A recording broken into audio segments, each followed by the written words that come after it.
warahmatullahi wabarakatuh.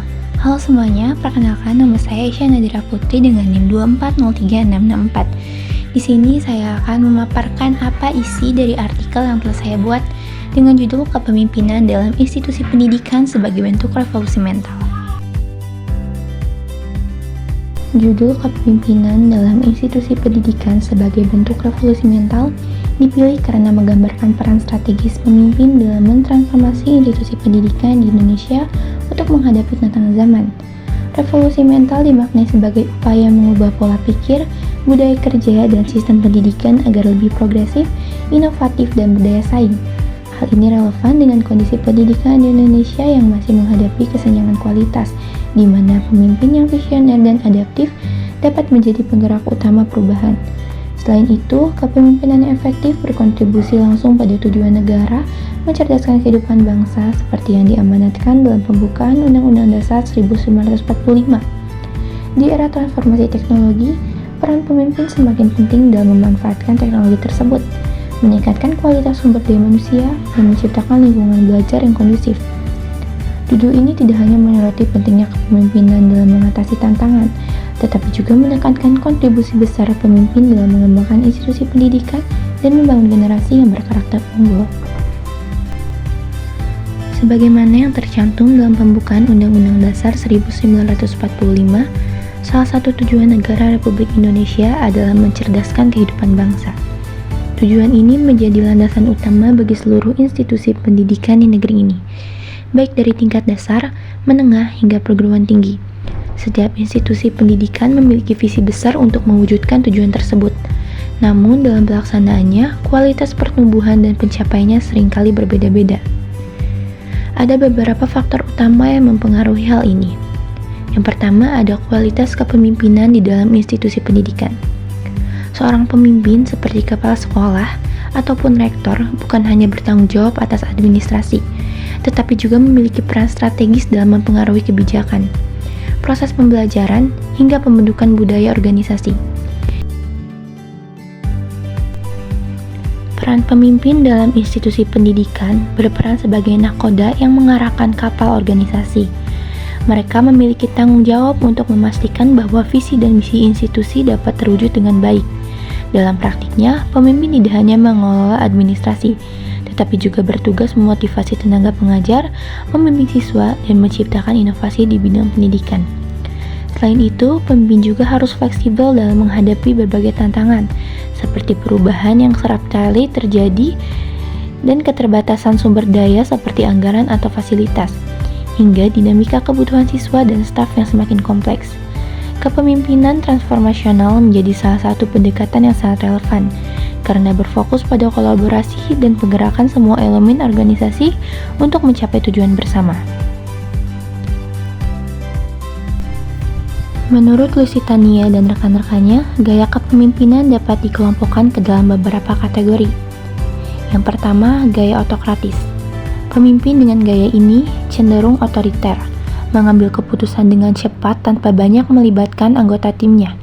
Kelebihannya adalah proses pengambilan keputusan yang lebih efisien, tetapi kurangnya minim partisipasi dari anggota sehingga sering memicu ketidakpuasan. Yang kedua, ada gaya demokratis. Pemimpin melibatkan anggota tim dalam pengambilan keputusan. Pendekatan ini menciptakan suasana kerja yang kolaboratif dan keputusan yang diambil cenderung diterima secara luas. Yang ketiga, ada gaya laissez-faire. Pemimpin memberikan kebebasan penuh kepada anggota tim untuk bekerja sesuai dengan keahliannya masing-masing. Gaya ini cocok untuk tim yang sudah mandiri dan kompeten. Yang keempat, gaya berorientasi pada hasil. Pemimpin fokus pada pencapaian target. Gaya ini efektif dalam mengejar tujuan yang spesifik, tetapi cenderung mengabaikan aspek hubungan interpersonal. Dan yang terakhir, ada gaya situasional. Pemimpin menyesuaikan gaya kepemimpinannya dengan kondisi organisasi. Gaya ini lebih fleksibel karena mempertimbangkan kebutuhan anggota tim, situasi internal, dan dinamika eksternal. Adapun tantangan kepemimpinan dalam institusi pendidikan, di antaranya perubahan kebijakan pendidikan. Kebijakan pendidikan seringkali mengalami perubahan seiring perkembangan zaman, dinamika sosial, dan kebutuhan nasional. Pemimpin harus memiliki kemampuan adaptasi untuk memahami dan mengimplementasikan kebijakan baru dengan tetap mempertahankan kualitas proses pendidikan. Perubahan yang terlalu cepat tanpa persiapan dapat memengaruhi kestabilan institusi. Yang kedua, ada keterbatasan sumber daya. Keterbatasan anggaran, fasilitas, peralatan, dan tenaga kerja menjadi salah satu tantangan terbesar dalam manajemen pendidikan.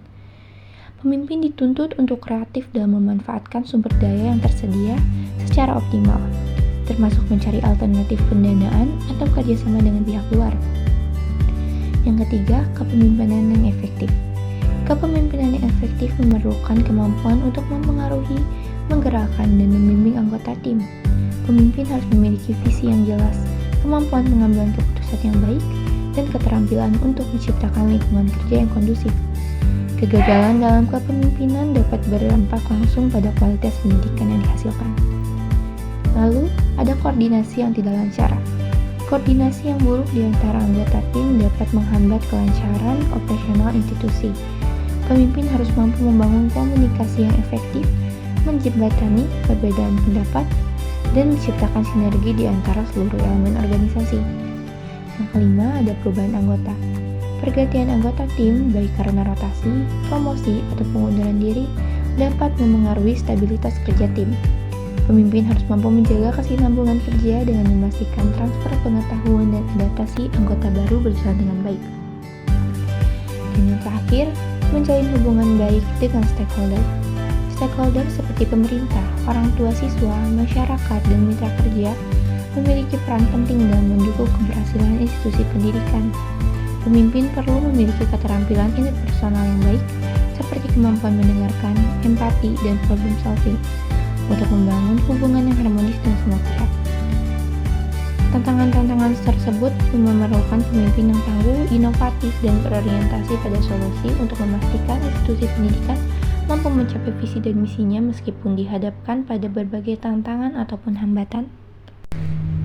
Untuk menghadapi berbagai tantangan yang muncul dalam institusi pendidikan, pemimpin perlu menerapkan langkah-langkah strategis yang dapat meningkatkan efektivitas dan efisiensi manajemen organisasi.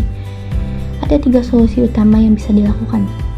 Yang pertama, fleksibilitas dan inovasi. Pemimpin harus memiliki fleksibilitas dalam menyesuaikan pendekatan kepemimpinan dengan situasi yang berubah. Hal ini penting terutama di era teknologi yang dinamis, di mana tantangan dan kebutuhan pendidikan terus berkembang. Fleksibilitas memungkinkan pemimpin untuk merespon perubahan kebijakan, memperbaiki sistem pembelajaran, dan menyusun strategi baru yang relevan dengan kondisi terkini. Selain itu, inovasi menjadi kunci dalam menciptakan metode pembelajaran, kurikulum, dan sistem manajemen yang lebih efektif. Dengan mengedepankan inovasi, institusi pendidikan tidak hanya mampu bersaing, tetapi juga memberikan solusi kreatif bagi tantangan pendidikan di era modern. Yang kedua, memahami keberagaman. Institusi pendidikan biasanya terdiri atas individu dengan latar belakang, kepribadian, dan pandangan yang sangat beragam, baik itu siswa, guru, staf, maupun stakeholder lainnya. Pemimpin harus mampu memahami dan menghargai diversitas ini, karena keberagaman seringkali menjadi sumber konflik jika tidak dikelola dengan baik. Pendekatan yang fleksibel seperti menggunakan sistem team description daripada sekadar deskripsi jabatan dapat membantu menciptakan lingkungan kerja yang lebih inklusif. Dengan memahami kebutuhan, aspirasi, dan motivasi setiap anggota tim, pemimpin dapat membangun kerjasama yang solid, menyelesaikan perbedaan pendapat dengan bijak, dan menciptakan harmoni di dalam organisasi. Dan yang terakhir, pengembangan sumber daya manusia dan adaptasi terhadap perubahan. Pemimpin juga memiliki tanggung jawab besar dalam mengembangkan kompetensi sumber daya manusia di institusi pendidikan. Hal ini mencakup peningkatan kapasitas guru, staf, seluruh elemen organisasi melalui pelatihan, workshop, atau program pengembangan keterampilan lainnya. Dengan SDM yang kompeten, institusi pendidikan dapat lebih siap menghadapi perubahan zaman dan memenuhi kebutuhan peserta didik. Selain itu, kemampuan beradaptasi terhadap perubahan lingkungan juga menjadi kunci. Perubahan-perubahan yang cepat seperti perkembangan teknologi, pergeseran kebutuhan pendidikan, atau tantangan global lainnya menuntut institusi pendidikan untuk terus belajar dan bertransformasi. Pemimpin yang mampu menciptakan budaya belajar dan inovasi di dalam organisasi akan lebih mudah menghadapi perubahan tersebut dan tetap relevan dalam menjalankan peran mereka. Ketiga poin tersebut saling berkaitan dan menjadi fondasi penting bagi pemimpin untuk menciptakan institusi pendidikan yang progresif, kompetitif, dan mampu mencerdaskan kehidupan bangsa sesuai dengan tujuan negara. Sebagai penutup, saya akan menyimpulkan materi yang telah saya sampaikan. Kepemimpinan dalam institusi pendidikan memegang peran sentral dalam menghadapi berbagai tantangan, seperti perubahan kebijakan, pengelolaan sumber daya manusia, dan dinamika kebutuhan siswa maupun staf. Di era disrupsi teknologi, diperlukan kepemimpinan yang adaptif, berwawasan visioner, namun tetap berpegang pada nilai-nilai pendidikan yang hakiki. Pemimpin harus mampu memutakhirkan manajemen organisasi, memperkuat SDM, memanfaatkan sumber daya teknis, serta terus belajar dan beradaptasi dengan kearifan lokal. Kesuksesan institusi pendidikan bergantung pada kesamaan visi, komitmen berkelanjutan, dan kolaborasi konsisten antara pemimpin dan seluruh pihak untuk mencapai transformasi pendidikan yang bermakna. Mungkin cukup sekian yang dapat saya sampaikan. Mohon maaf bila ada kata yang kurang berkenan. Wassalamualaikum warahmatullahi wabarakatuh.